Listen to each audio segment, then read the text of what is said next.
যে বইগুলো প্রাথমিক দিকে সিলেকশন করা হয় তার মধ্যে এটা একটা ভালো বই। এলিমেন্টারি সলিড স্টেট ফিজিক্স, খুব সহজ ভাষায় এখানে সলিড স্টেট ফিজিক্সের যে বেসিক জিনিসগুলো, এই বেসিক জিনিসগুলো এখানে বলা আছে।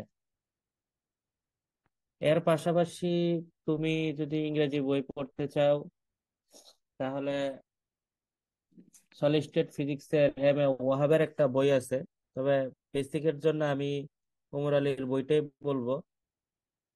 তারপরে সুপার কন্ডাক্টর এই ধরনের টপিক গুলোর জন্য অ্যাশক্রফট মার্ভিনের একটা বই আছে সলিড স্টেট ফিজিক্সের, ওইটা একটা ভালো বই।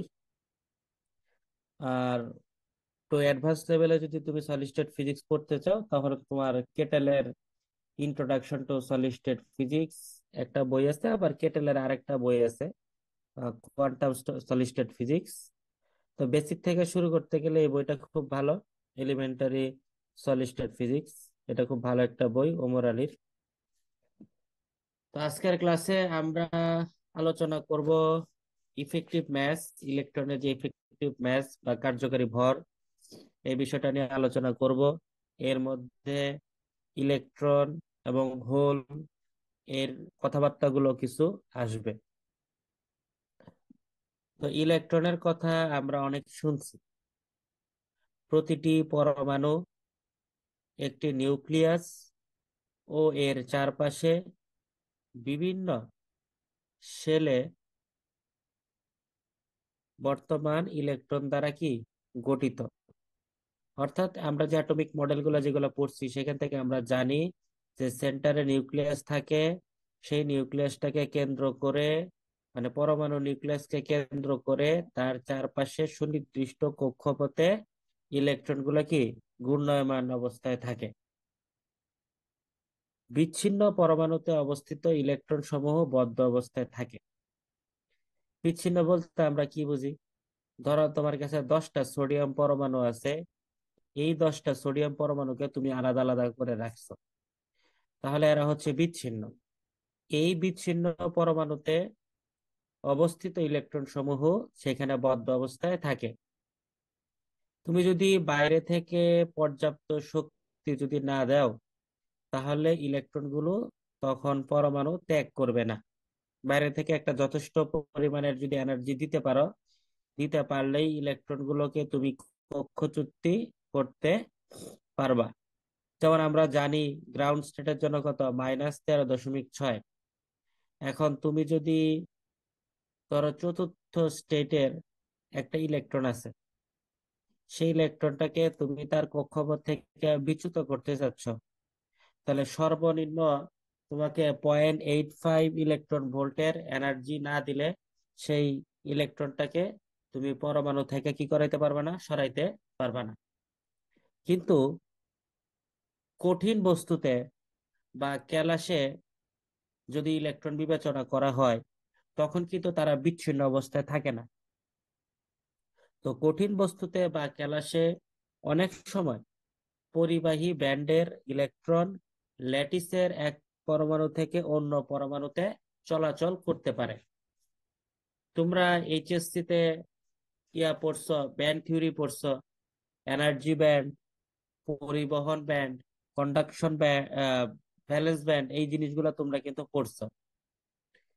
আবার তোমাদের সেকেন্ড ইয়ারও ছিল ইয়াতে ইলেকট্রিসিটি ম্যাগনেটিজম, এটা স্বল্প ধারণা ছিল।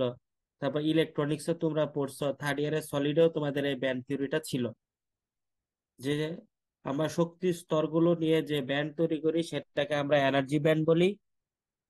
এরপরে যোজন কক্ষপথের ইলেকট্রন গুলোকে নিয়ে যে ব্যান্ড তৈরি করি তারা হচ্ছে যোজন ব্যান্ড। এবং যারা পরিবহনে অংশগ্রহণ করে তাদের নিয়ে আমরা যে ব্যান্ড তৈরি করি সেটাকে আমরা বলি হচ্ছে পরিবহন ব্যান্ড। এগুলো কি তোমরা পড়ছো?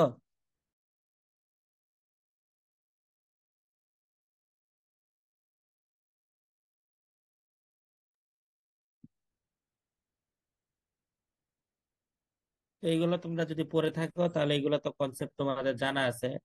তো যখন ক্যালাসের মধ্যে কিংবা একটা কঠিন বস্তুতে আমরা যখন ইলেকট্রন গুলাকে বিবেচনা করি,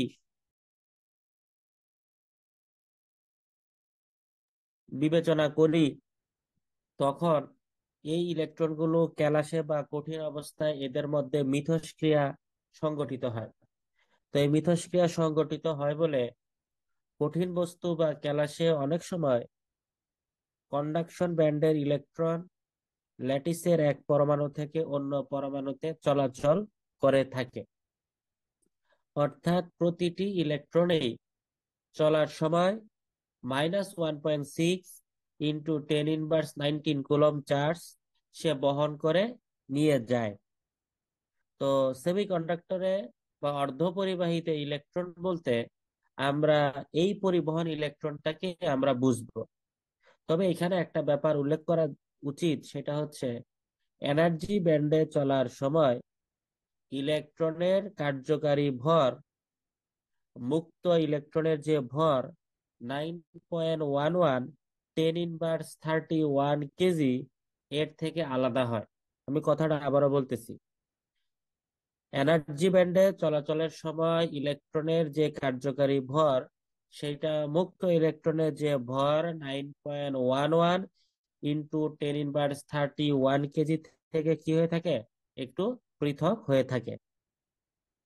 আবার এই ভরের পৃথক মান কখনো কনস্ট্যান্ট না, এটাও মনে রাখতে হবে। এই যে পৃথক মানটা আমরা বলতেছি একটু ভিন্ন হয়ে থাকে, এই মানটাও কখনো কি থাকবে না, কনস্ট্যান্ট থাকবে না। এই মান তোমার ব্যান্ডের বিভিন্ন অবস্থানে বিভিন্ন হবে, অর্থাৎ এনার্জি ব্যান্ডের বিভিন্ন অবস্থানে এই মানটা বিভিন্ন রকম হয়ে থাকে।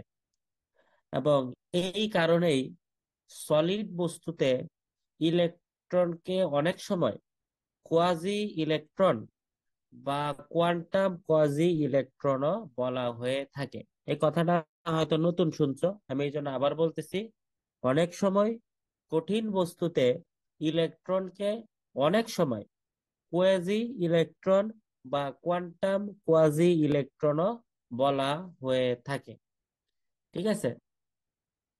এখন এই যে সেমি কন্ডাক্টরে বা অর্ধ পরিবাহীতে যদি এমন চার্জ বাহক সৃষ্টি হয় যা +1.6 ইন্টু 10⁻19 কুলম্ব চার্জ বহন করে এবং এর কার্যকারী বা ইফেক্টিভ ম্যাস থাকে, তবে তখন আমরা তাকে হোল বলবো।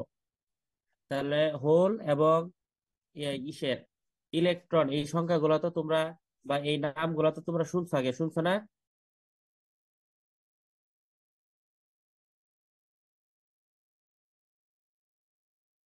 তোমরা যখন P type semiconductor, N type semiconductor যখন তোমরা পড়ছো, তখন কিন্তু এই নামগুলো তোমরা শুনছো, যে পি টাইপ মানে হচ্ছে পজিটিভ টাইপ, এন টাইপ মানে হচ্ছে নেগেটিভ টাইপ, এবং পজিটিভ টাইপের মধ্যে আমার যে চার্জ ক্যারিয়ার থাকে সে হচ্ছে হোল, আর এন টাইপ যেটা নেগেটিভ টাইপ এটার মধ্যে আমার যে চার্জ ক্যারিয়ার থাকে সেটা হচ্ছে আমার জন্য ইলেকট্রন। তো সেমি কন্ডাক্টর কত প্রকার, এই প্রশ্ন করলে সাধারণত তোমরা যেটা উত্তর দাও সেটা হচ্ছে পি টাইপ সেমি, দুই প্রকার, পি টাইপ সেমি কন্ডাক্টর এবং এন টাইপ সেমি কন্ডাক্টর। এটা আংশিক আর কি আমরা বলতে পারি। আমি একটু যদি সেমি কন্ডাক্টরের ক্লাসিফিকেশনটা বলি, ভেজাল যুক্ত করতেছো কি করতেছো না এইটার উপরে সেমি কন্ডাক্টরটাকে আমরা দুইটা ভাগে ভাগ করি। একটা হচ্ছে এক্সট্রেনসিক সেমি কন্ডাক্টর আর একটা হচ্ছে ইন্ট্রেনসিক সেমি কন্ডাক্টর। ইন্ট্রেনসিক সেমি কন্ডাক্টর মানে হচ্ছে এটা তোমার জন্য সম্পূর্ণ কি ভেজাল মুক্ত একটা অর্ধপরিবাহী। আর যেটা এক্সট্রেনসিক সেমিকন্ডাক্টর সেটা হচ্ছে ভেজাল যুক্ত অর্ধপরিবাহী। এই এক্সট্রেনসিক সেমিকন্ডাক্টরকে আবার আমরা দুইটা ভাগে ভাগ করি। একটা হচ্ছে পি টাইপ সেমিকন্ডাক্টর আর একটা হচ্ছে এন টাইপ কি সেমিকন্ডাক্টর। আবার তুমি যদি ব্যান্ড স্ট্রাকচারের উপরে সেমিকন্ডাক্টরকে দুই ভাগ করতে চাও, সেটাকে আবার আমরা দুই ভাগে ভাগ করি।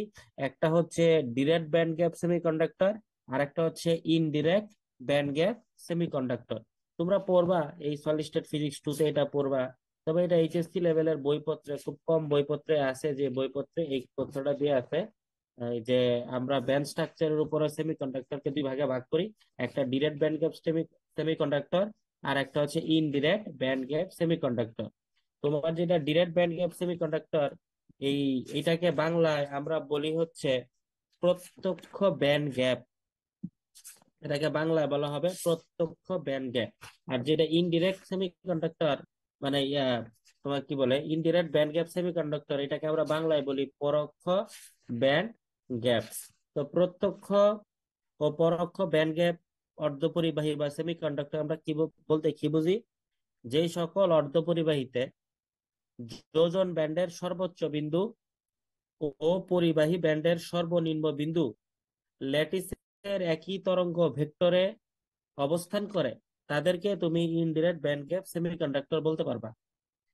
আমি আবারও বলতেছি, যেই সকল অর্ধপরিবাহীতে যোজনী ব্যান্ডের সর্বোচ্চ বিন্দু এবং পরিবাহী ব্যান্ডের সর্বনিম্ন বিন্দু ল্যাটিসের একই তরঙ্গ ভেক্টরে কি করে অবস্থান করে, তাদেরকে তুমি প্রত্যক্ষ ব্যান্ড গ্যাপ সেমিকন্ডাক্টর বলতে পারবা। আর যাদের ক্ষেত্রে এটা করে না, তাদের ক্ষেত্রে তুমি সেটাকে বলতে পারবা হচ্ছে ইনডিরেক্ট ব্যান্ড গ্যাপ কি সেমিকন্ডাক্টর।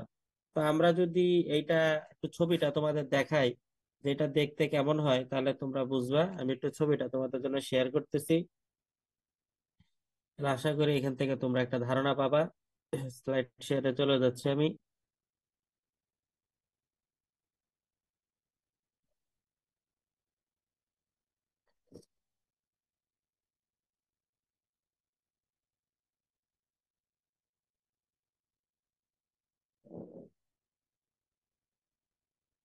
তোমরা কি স্লাইডটা দেখতে পাচ্ছ?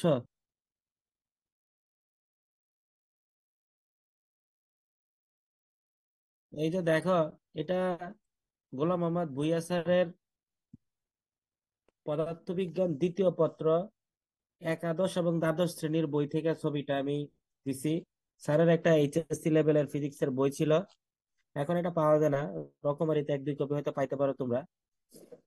তো ওই বইয়ে স্যার আর কি সেমিকন্ডাক্টরের এই ব্যাপারটা নিয়ে অনেক কথাবার্তা বলছিলেন। আর স্যারের সলিড ফিজিক্স ওয়ানের নতুন বইটার মধ্যে তোমরা আবার এই জিনিসগুলো একটু ডিটেলস পাবা। এটা আশা করি এই মাসের মধ্যে দেখা যায় কিছু একটা করা যায় কিনা, এখনো শিওর বলতে পারতেছি না। তো ওইখানে এইচএসসি লেভেলেই স্যার আর কি এই জিনিসটাকে উনি আলোচনা করছিলেন। এই যে দেখেন এইখানে, এটা হচ্ছে ডিরেক্ট ব্যান্ড গ্যাপ সেমিকন্ডাক্টর, একটা এটা হচ্ছে ইনডিরেক্ট ব্যান্ড গ্যাপ সেমিকন্ডাক্টর। তো এই যে ডিরেক্ট ব্যান্ড গ্যাপ সেমিকন্ডাক্টরের ক্ষেত্রে এই যে দেখেন পরিবাহী ব্যান্ড এবং যোজন ব্যান্ডের, এই যে পরিবাহী ব্যান্ডের কি বলছি, পরিবাহী ব্যান্ডের কি বিন্দু, পরিবাহী ব্যান্ডের সর্বনিম্ন বিন্দু এবং যোজন ব্যান্ডের সর্বোচ্চ বিন্দু একই রেখা বরাবর আছে, তখন সেটাকে আমরা প্রত্যক্ষ ব্যান্ড গ্যাপ বলবো। কিন্তু ইনডিরেক্ট ব্যান্ড গ্যাপ সেমিকন্ডাক্টর আপনি দেখেন এই জিনিসটা কিন্তু কি এইভাবে নাই। পরিবহন ব্যান্ডের সর্বোচ্চ বিন্দু আর পরিবহন ব্যান্ডের সর্বনিম্ন বিন্দু আর যোজন ব্যান্ডের সর্বোচ্চ বিন্দু তারা কি একই রেখা বরাবর নাই, তারা ভিন্ন রেখা বরাবর কি আছে। তো সেইটাকেই আমরা বলি হচ্ছে ইন্টিগ্রেটেড ব্যান্ড গ্যাপ সেমিকন্ডাক্টর। এবং এইখানে আপনি একটা জিনিস খেয়াল করবেন, এই যে এই যে রেখাটা, যে পার্থক্যটা, এটাকে আমরা ওয়েভ ভেক্টর কে বলি। তো কথা কি বুঝাইতে পারছি? সেমিকন্ডাক্টরটা আসলে আমরা যে ক্লাসিফিকেশন করি, সেই ক্লাসিফিকেশনটা কিভাবে হয়ে থাকে।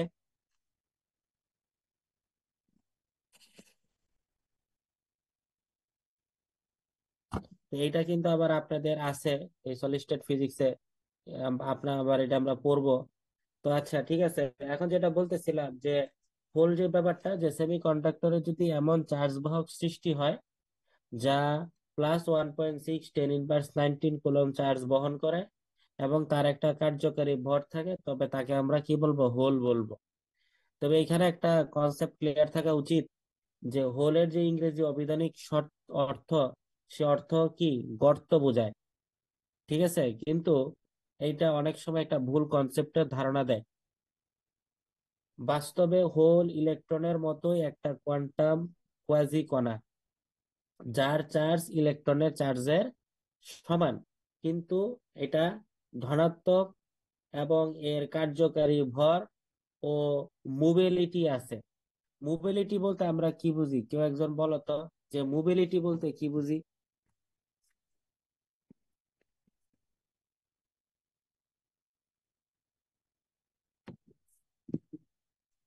এই শব্দ তো তোমাদের শোনার কথা, মোবিলিটি।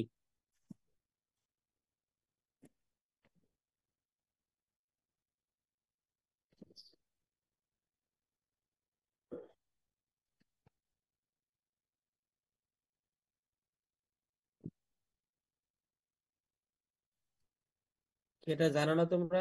মোবিলিটি কি?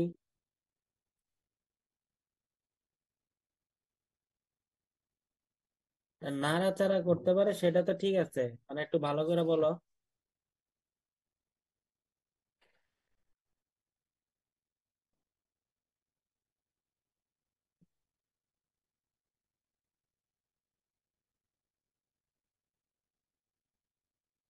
একক তুমি যদি একক মানে বৈদ্যুতিক ক্ষেত্রে,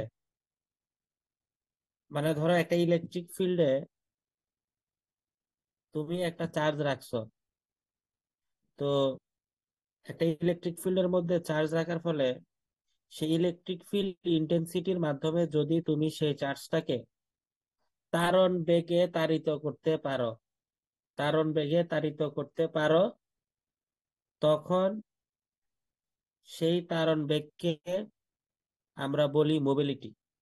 মুভ করবে, সহজ হিসাবে মুভ করবে। তো ব্যাপারটা হচ্ছে একটা ইলেকট্রিক ফিল্ডের মধ্যে একটা ইলেকট্রন আছে, সেটাকে ইলেকট্রিক ফিল্ড ইন্টেন্সিটি প্রয়োগ করে সেই ইলেকট্রনটাকে একটা তারণ বেগ কিংবা ড্রিফট ভেলোসিটি প্রাপ্ত যদি আমি করি, তখন সেই ড্রিফট ভেলোসিটি অর্জন করাটাকে আমরা বলি হচ্ছে মোবিলিটি। তো এই হোলের কার্যকারী ভর আছে, তার মোবিলিটি আছে। এবং শক্তি ব্যান্ডে চলাচলের সময় হোলের কার্যকারী ভর ব্যান্ডের কোন অবস্থানে আছে তার উপরে ডিপেন্ড করে। তার মানে এনার্জি ব্যান্ডের কোন পজিশনের মধ্যে হোলটা আছে তার অবস্থানের উপরে ডিপেন্ড ডিপেন্ড করে তার কার্যকারী ভর কি করে, নির্ভর করে।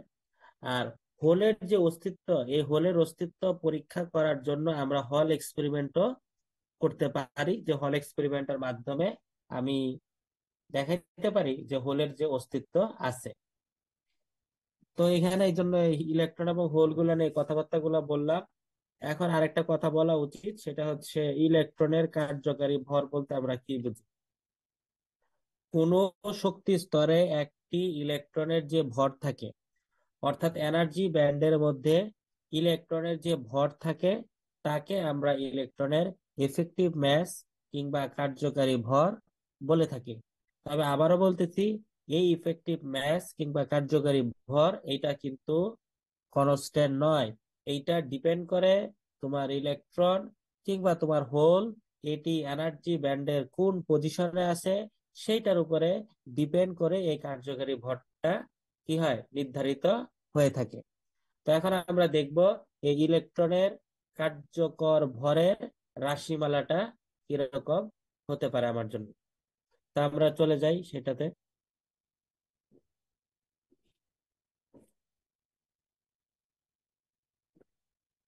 স্ক্রিন দেখা যাচ্ছে?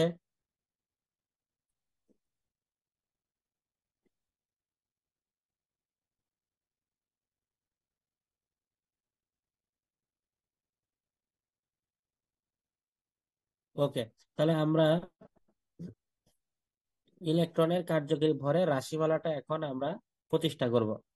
তা আমরা প্রথমে কি বলছি, ই শক্তি বিশিষ্ট তরঙ্গ অপেক্ষকের সাথে সংযুক্ত একটি কম্পাঙ্ক যদি আমার জন্য ওমেগা হয়, তাহলে সেই কম্পাঙ্কের মান হবে omega equal to E by H cut. ইটা হচ্ছে এনার্জি, এইচটা হচ্ছে রিডিউস প্ল্যাঙ্ক কনস্ট্যান্ট। এখন গুচ্ছ বেগের সংজ্ঞা থেকে আমরা পাই V G equal to D omega D K. গুচ্ছ বেগ কাকে বলে?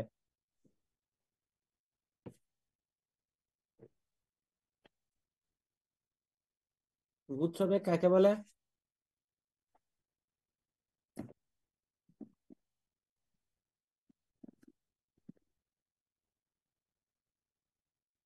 কে বলতে পারবা?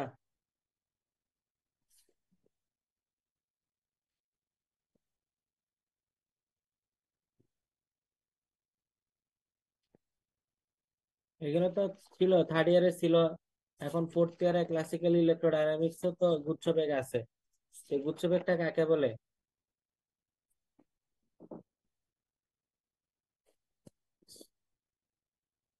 দুই ধরনের বেগ আছে না, গুচ্ছ বেগ, দশা বেগ। অপটিক্সও তো ছিল।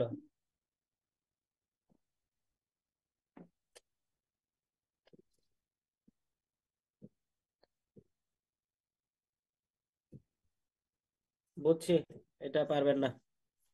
দুই বা ততোধিক তরঙ্গ প্যাকেটের সমন্বয়ে গঠিত অঞ্চলের সঞ্চালন যে বেগ, এই বেগটাকে আমরা গুচ্ছ বেগ বলি। দুই বা ততোধিক ওয়েভ প্যাকেটের সমন্বয়ে গঠিত অঞ্চলে সঞ্চালন বেগ, যে বেগটা নিয়ে সঞ্চালিত হইতে হয়, সেই বেগটাকে আমরা গুচ্ছ বেগ বলে থাকি আর কি। গুচ্ছ বেগকে আরো অনেকভাবে ডেফিনেশন দেওয়া যায়। এই গুচ্ছ বেগ V G equal to D omega D কে।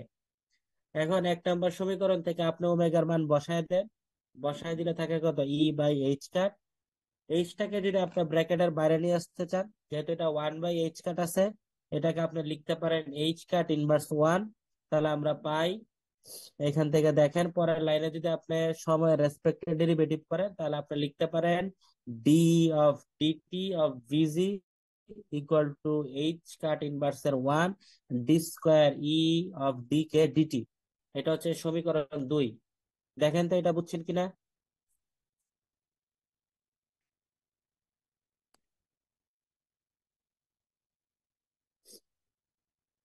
সমীকরণ 2 পর্যন্ত সবাই বুঝছেন? এটা সিম্পল ক্যালকুলেশন, না বোঝার কিছু নাই।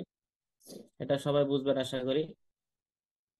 এখন ইলেকট্রনের বেগ, অর্থাৎ ইলেকট্রনটা যদি গুচ্ছ বেগে চলে, তাহলে ইলেকট্রনের বেগ যদি ভি অফ জি, এর উপর যদি আপনার প্রযুক্ত যে তড়িৎ ক্ষেত্র, ইলেকট্রিক ফিল্ড, এই ইটাকে যদি আপনি ডিটি সময় ধরে প্রযুক্ত করেন, তাহলে ইলেকট্রনের মধ্যে কি হবে, একটি মুভমেন্ট তৈরি করার একটা প্রবাবিলিটি দেখাবে। অর্থাৎ সে ওই যে বললাম না, তার মধ্যে মোবিলিটি তৈরি হবে।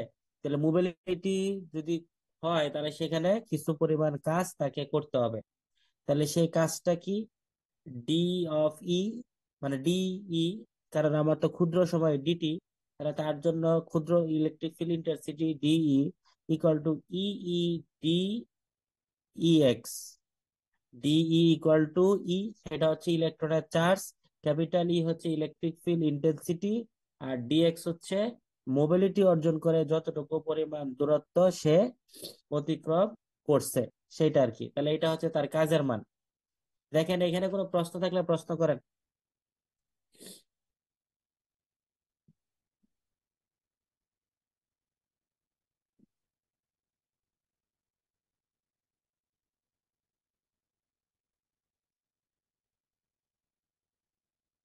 কোনো প্রশ্ন আছে এখানে?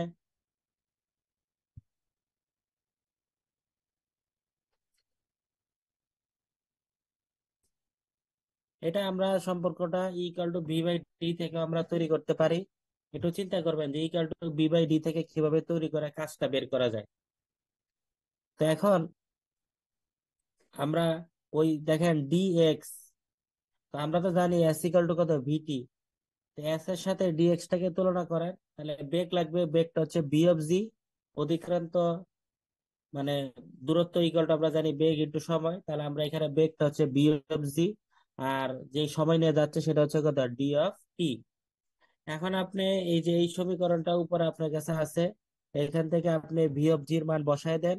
তাহলে DE equal to EE 1/h cut DE of D K of DT.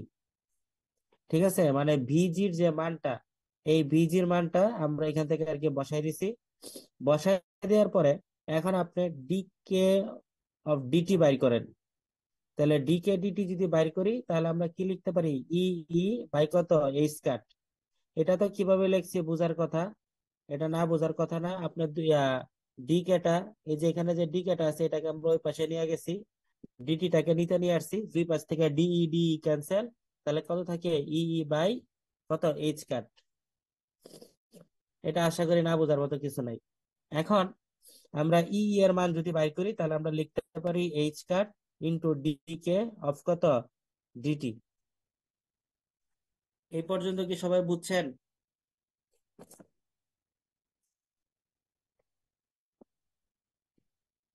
আচ্ছা, তো এই পর্যন্ত যদি কারো কোনো প্রশ্ন না থাকে, আমরা পরের স্লাইডে চলে যাই। তো পরের স্লাইডে আমরা কি, আমরা জানি সূত্র, এগুলো তো আপনারা পড়ছেন এই এইচএসসি লেভেলে, যে ইকুয়াল টু এফ বাই কত, কিউ। এই সূত্র তো আপনারা পড়ছেন। তো এখান থেকে আর কি আমরা এফ সমান সমান ই কিউ বা ই লিখতে পারি। তো এখান থেকে এই জন্য আমরা এইভাবে এফটা লিখছি, H cut D K DT. আবার এফ ইকাল টু আপনার জানেন হচ্ছে এম এ, তো ত্বরণ কি বেগের অন্তরক সমীকরণ। তাহলে আমরা এখানে এম এর এম লিখলাম, আর ডি অফ ডিটি ভিজি মানে গুচ্ছ বেগটাকে যদি আমি কি করি সময় রেসপেক্টে ডেরিভেটিভ করি, তাহলে আমরা এখানে কি পাই, ত্বরণ পাই। তো এখানে একটা জিনিস মনে রাখবেন যে যখন আমরা একটা ক্রিস্টালের মধ্যে আমরা ইলেকট্রিক ফিল্ড অ্যাপ্লাই করি, তো তখন যে ব্লস ইলেকট্রন গুলা থাকে, এই ব্লস ইলেকট্রন গুলো একটি ত্বরণ প্রাপ্ত হয়। আমি কথাটা আবারও বলতেছি, এখন হঠাৎ করে অনেকে চিন্তা করবেন আবার ব্লচ ইলেকট্রনটা কই থেকে আসলো। আমরা যখন ব্লক থিওরাম পড়ি, সে ব্লক থিওরামে আমরা কি বলছিলাম, যে ক্রিস্টাল ক্যালাসের মধ্যে যে ইলেকট্রন গুলো চলমান অবস্থায় থাকে, সেই ইলেকট্রন গুলো এক ধরনের ওয়েভ তৈরি করে। এই ওয়েভটাকে আমরা কি বলি, ব্লচ ওয়েভ বা ব্লচের তরঙ্গ।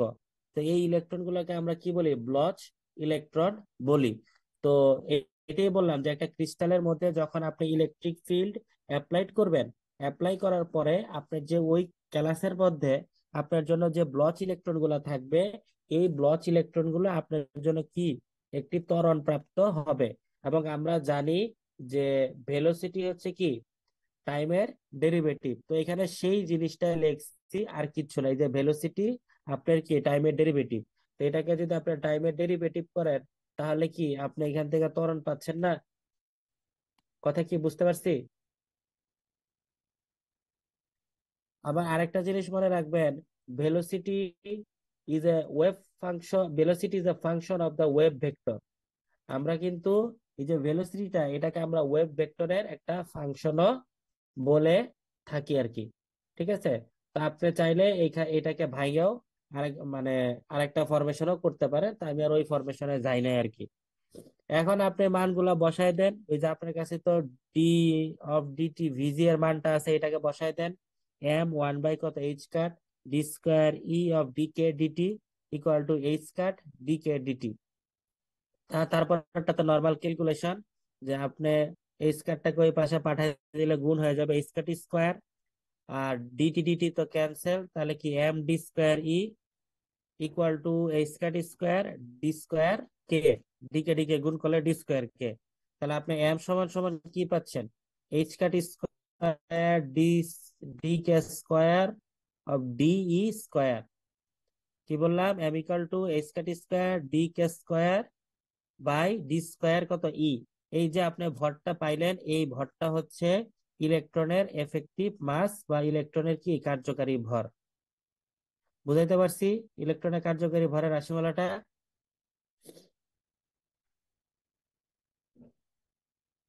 এখন আসি এইখানে যে গ্রাফটা দেখতেছেন, এটা পরীক্ষায় আঁকতে হবে না, কিন্তু এটা বোঝানোর জন্য আর কি আমার গ্রাফটা আঁকা। তো এখানে কোন অংশটাকে কি বলে সেটা একটু বলি। এই যে 3 নাম্বার যে সমীকরণ দেখতেছেন, এইখানে এম স্টার যেটা দেখতেছেন, এটাকে আমরা কার্যকর ভর বলি। এইচ কাট স্কোয়ার এটাকে রিডিউস প্ল্যাঙ্ক কনস্ট্যান্ট বলি। D square E of D K square এইটাকে বলা হয় শক্তি ই এর তরঙ্গ ভেক্টর কে। অর্থাৎ শক্তি মানে আমরা এনার্জি ব্যান্ডে যেই এনার্জিটা মেজারমেন্ট করতেছি, এই শক্তি ই এর তরঙ্গ ভেক্টর কে এর প্রতি দ্বিতীয় ক্রমের ডিফারেন্সিয়াল, মানে এটা একটা সেকেন্ড অর্ডার ডিফারেন্সিয়াল ইকুয়েশন, বা আপনি এটাকে বলতে পারেন যে এটা হচ্ছে কে স্টেটে এনার্জি ব্যান্ডের আমার একটা কার্ভেচার সে নির্দেশ করে। সহজ কথা যদি বলেন, D square E of D x K square, এটা হচ্ছে কে স্টেটে এনার্জি ব্যান্ডের একটি বক্রতা কিংবা কার্ভেচারকে সে নির্দেশ করে।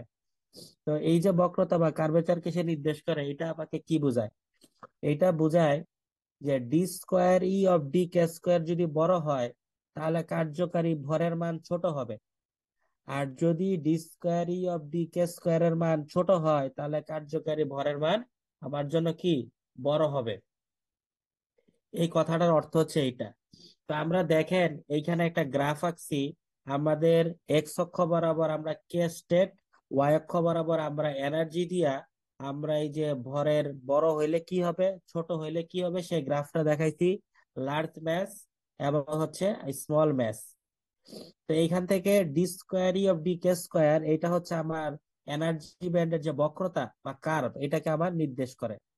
তো যেই জায়গায় আপনি দেখতে পাবেন বক্রতার মান হচ্ছে বেশি, সেই জায়গায় আপনার কি ইফেক্টিভ ম্যাসের মান কি ছোট হবে। আর যেই জায়গায় আপনার জন্য বক্রতা কম, সেই জায়গায় আপনার ইফেক্টিভ ম্যাসের মান কি বেশি হবে। তো বুঝাইতে পারছি যে বিভিন্ন এনার্জি ব্যান্ডে আমার এই যে ইলেকট্রন বলেন কিংবা হোল বলেন, তার অবস্থানের উপরে ডিপেন্ড করে আমাদের ইফেক্টিভ ম্যাসটা চেঞ্জ হয়। তো এইখানে আমরা কে স্টেটে এনার্জির সেই ব্যান্ডের রেসপেক্টে আমরা কি সেই জিনিসগুলো এখানে দেখাইছি। বুঝাইতে পারছি?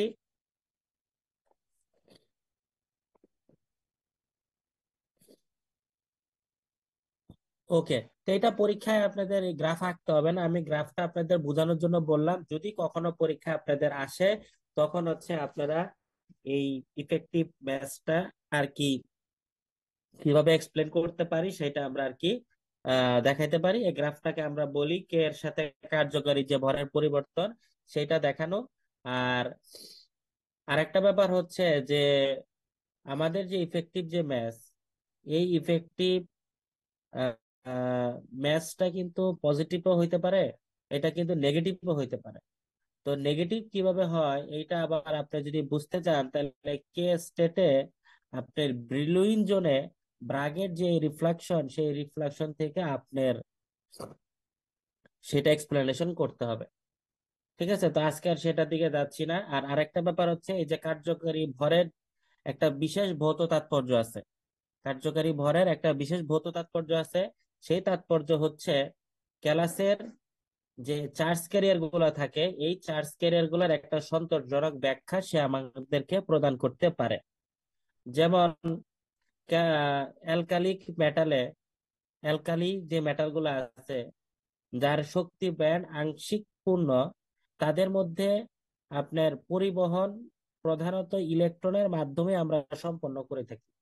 কিন্তু যে সমস্ত ক্যালাসে ব্যান্ডের উপরের অংশে সামান্য, কোন ব্যান্ডের, এনার্জি ব্যান্ডের সামান্য অংশ ইলেকট্রনের ভ্যাকেন্সি ছাড়া শক্তি ব্যান্ড প্রায় পূর্ণ। আমি কথাটা আবার বলতেছি, যে সমস্ত ক্যালাসে ব্যান্ডের উপরের অংশে সামান্য ইলেকট্রন ভ্যাকেন্সি ছাড়া শক্তি ব্যান্ড প্রায় পূর্ণ, সেই সমস্ত ঋণাত্মক আধান ও ঋণাত্মক ভর, ভ্যাকেন্সি ধনাত্মক আধান এবং ঋণাত্মক ভর কিনা, সেইটা হিসেবে আমরা বিবেচনা করা হয়। এই যে ধনাত্মক ভর, এই কণাগুলোকে আমরা বলা হয় হোল, বা পরিবহনের জন্য যে ধনাত্মক আদান বাহক হিসেবে কাজ করে। তো এই যে বিষয়গুলা, এইগুলার ব্যাখ্যা আমরা এই ইফেক্টিভ ম্যাথ থেকে আমরা দিতে পারি।